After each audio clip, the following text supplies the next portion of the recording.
It's usually politicians, Bollywood stars or cricketers who are splashed across the front pages of India's newspapers.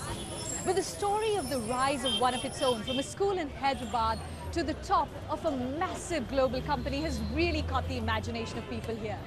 Amid the gloom of India's economic downturn, the news of Satya Nadella's promotion to Microsoft's chief executive has brought a bit of cheer.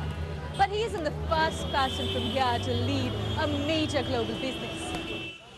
He's the latest in a list which includes PepsiCo's Indra Nooyi, MasterCard boss Ajay Banga, Anshu Jain, the co-chief executive of Deutsche Bank, and Shantanu Narayan of Adobe.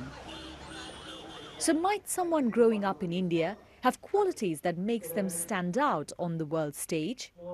They are able to relate to different cultures, frankly sometimes different religions. So I think that diversity plays a very critical role in making up their worldview. That's one point. The second point is that the sheer numbers who go through India, the competitive nature of this education setup, the kind of hard work that everyone has to put in at a very early stage of life almost prepares you to be a hard worker all through your life. Frankly, maybe too hardworking all through your life. Every year, tens of thousands of Indian students go abroad for education, just like Satya Nadella did less than 3 decades ago.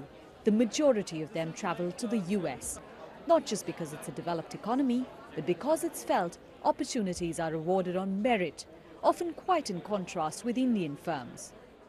After 1991's liberal economic reforms, we assume or we perceive that the opportunities here are equal.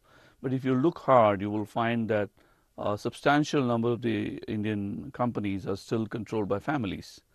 And therefore, DNA matters more than the MBA. But things are changing, and many of the country's technology companies have already made a mark globally, giving new opportunities to people here. And Satya Nadella's success could further inspire young Indians. If I was, 14-year-old today, I would say I want to become the same. And I don't want to become when I'm 46 or whatever his age is. I want to become that when I'm 32. And that's the real India we see, where kids are really motivated today. For people here, this is more than just headline news. It's a moment of pride and a ticket to dream big. Yogita Limaye, BBC News, Mumbai.